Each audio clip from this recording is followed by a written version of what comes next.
Several local establishments were before the licensing board this morning for show cause hearings.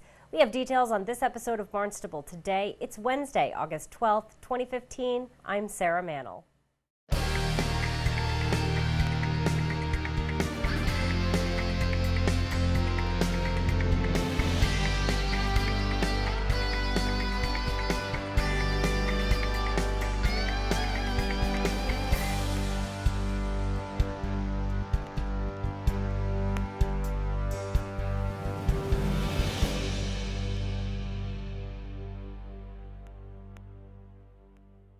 The Eclectic Cafe will be forced to close for 2 days in September for failing to attend a mandatory alcohol meeting for license holders.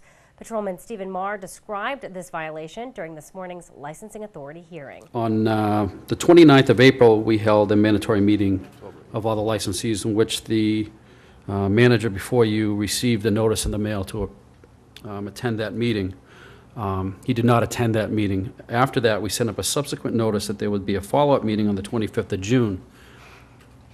In between those two dates, I actually had conversation with the manager before you, and it reminded him about the meeting on the 25th, and he failed to attend that meeting on the 25th. Also, there's another section here about a violation of a provision of the general laws relevant to ordinance of the town, failure to submit Mass Department of Revenue Certificate of Good Standing, which is also holding up a change of manager before you as well. And those are basically the facts. Attorney David Lawler represented the establishment during the hearing. He argued that missing the meeting was unintentional. Ed's been in business here for as the Eclectic Cafe for I think 7 or 8 years now, and there's no violations on his record. He's involved in another business where they're selling a business, and I know that there was, as far as this meeting is concerned, there was a prior mess up in years past, but he, in all the craziness, missed the June 25th meeting. He knew about the first meeting. He was understanding that there was going to be a second meeting, intended to do that, and missed it. And with all that he has going on, there's all the business activities, and he's working diligently to get the certificate.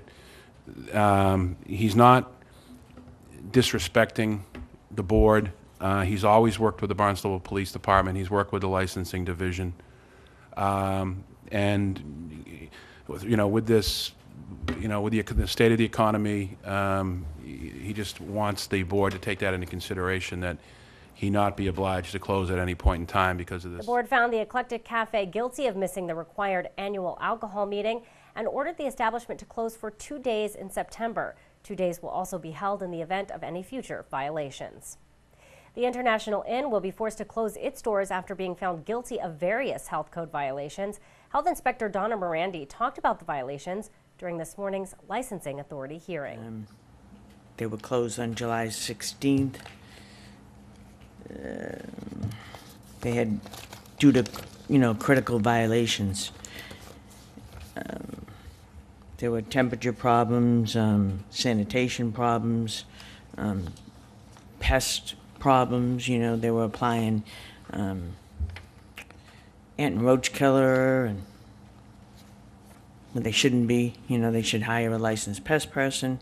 There were dishwasher problems, many fruit flies, and since they failed, they had 5 critical violations. We had to close them on July 16th. I did reopen them on August 5th with the condition that they have 1 ServSafe person on site. In order to operate, that 1 ServSafe person had to be on site. And if they weren't to serve any of those meals.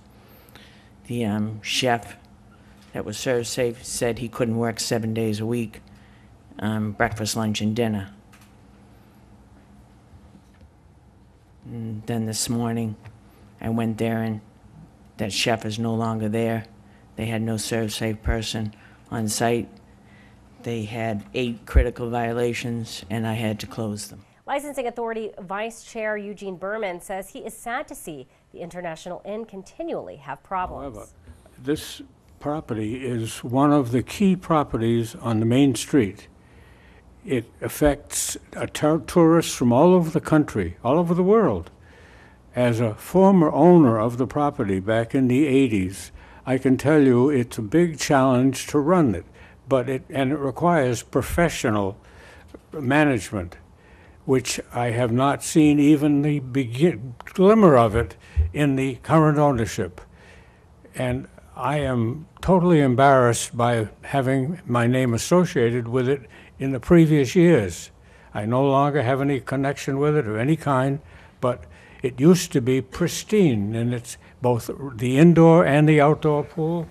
The maintenance was just absolutely perfect, always. Never had a complaint of any kind.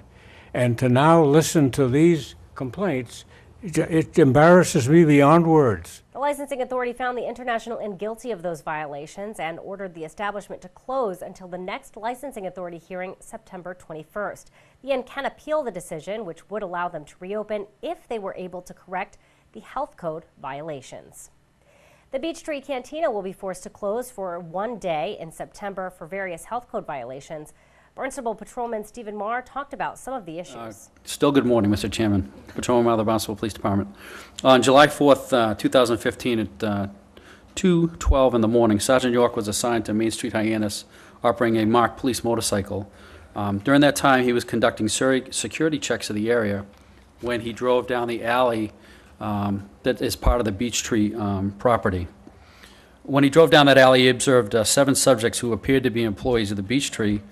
Some of them were wearing security T-shirts, sitting at tables, and as well as the bar. He saw 4 of who he assumed was employees standing at the bar, and all of them were drinking Heineken beer, and they were Heineken beer cans. They were talking amongst themselves and watching TV. The other subjects were sitting at a table. He did not see any alcohol in front of those subjects, but when he did observe them, he did see that they get up and started to move around fairly quickly. As he stepped off his motorcycle, a subject came up to him that he later had identified as the manager, Jared Payne, and the manager asked him if he could help him. Sergeant York asked Mr. Payne why his employees were still sitting around at 2:15 in the morning drinking beer and watching TV. And Sergeant York stated that Mr. Payne had no response to that question.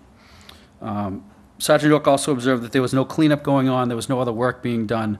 The bar still had several glasses and liquid beverages still sitting both on the bar, empty and full beer cans as well. Sergeant York then asked Mr. Payne for the names of the employees who he had observed drinking the beer. Mr. Payne was only able to provide the name of one person, Juan, and when he asked why Mr. Payne did not know the name of his employees, again, he had no response.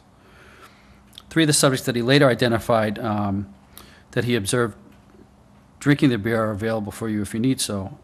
One of the subjects that he had observed slipped away while he was having a conversation with them. Beech Tree Cantina manager Jared Payne took responsibility for those infractions. And I'm just being honest, this was on July 3rd, the first night of summer, and it was my head chef and 2 cooks that were out at the bar drinking that evening. It was the busiest night that we had had yet. And the bartenders know they are not supposed to serve anybody as soon as we call last call, because our employees, our bartenders, myself, we do not drink or engage in these activities at the end of our nights. We are trying to clean up and get home so we can get there tomorrow and do it again. Something like this has never occurred before.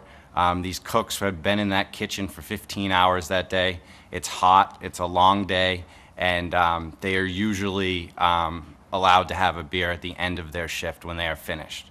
However, this particular evening, it was later than usual, and I guess the bartenders just felt bad for them, and there's no excuse for that, and I do not condone that at all. Ultimately, the board found the Beech Tree guilty of the violations and ordered the establishment to close for one day in September. 3 days will be held in the event of any future violations. Well, be sure to tune in to our hour-long news program, Barnstable This Morning, weekdays at 7 a.m.